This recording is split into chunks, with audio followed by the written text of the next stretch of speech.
So I started with my Tai Chi form today to start a conversation about walking. So I've been teaching a few walking lessons recently. If you've been watching, you saw this great emphasis on being on the back of the heel, on the back of the foot, which means on the heels of the feet.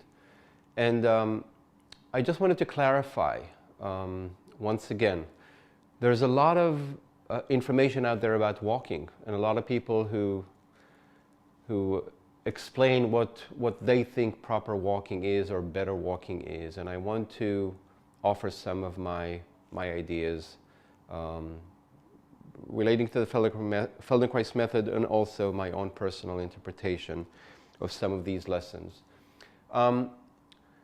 Walking is something very like every other movement basically, but maybe even more so because it's such a major thing in our lives, walking around. Is a very personal thing, and everybody walks very uniquely and very differently than anyone else. There are people who claim that when you walk you need to have a strong spring to your walk, that if your head is not going up and down when you walk, that this doesn't really count as proper healthy walk. I beg to differ, but it's a valid idea. Well, as long as you keep the idea of versatility or variety in mind, okay? This Tai Chi form that I just did emphasizes standing on one leg, right? 100% of your weight is on one leg, you rotate, there's a lot of other martial applications and a lot of other, more specifically, health benefits, but it also informs you something about walking, even though walking in real life is very different from the way you walk when you do your Tai Chi form or when you play push hands or whatever it is that you do. There are people who pronate, who have their knocked knees or have duck feet, right? And there's something to be said about how to help with that, but it's not true that walking with your feet parallel, I disagree with that assertion, that walking with your feet parallel is the cure for all. Some people's hip joints are built in a way that having the feet parallel is not going to be so useful, or may be too aggressive for somebody who has been walking throughout their lives with their feet spread out that way. There are people who love to swing their arms, and there are people who don't. There are people who swing their arms very lightly, but the rotation in the spine as you walk in this the engine of our walk really is the spine, right? The pelvis and shoulders, the legs moving this way and that way. So this constant twist back and forth in the spine can be seen a little bit in the swaying of the arms, but it's not really happening in the shoulders, it's more in the ribs and the spine. So the shoulders go along with it, but if you activate your shoulders, you're doing something superfluous that is not really necessary. So what am I telling you?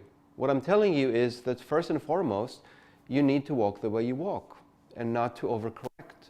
And if anything, to begin to play with little processes that encourage you to find better ways of walking or improve the way that you carry yourself by foot. There are all these lessons that talk about being on the heels, like I said. There are incredibly amazing lessons for walking, standing in the Feldenkrais method, where your weight is never on the heels. It's only on the front of the foot. And then there are lessons that bring you up on the tip of the ball of your foot, what we call tiptoes. And these are very profound too, specifically for pronation sometimes. So again, this is a very big subject. There's the concept of rooting in Tai Chi, right? When I go into a position and I hold it for a while and I stand in that position, I develop a root. I begin to learn to distribute my weight down into the floor while my alignment improves. And you have seen through my form that my alignment needs a lot of improvement. My head is so far forward, right? I mean, these are issues that need to be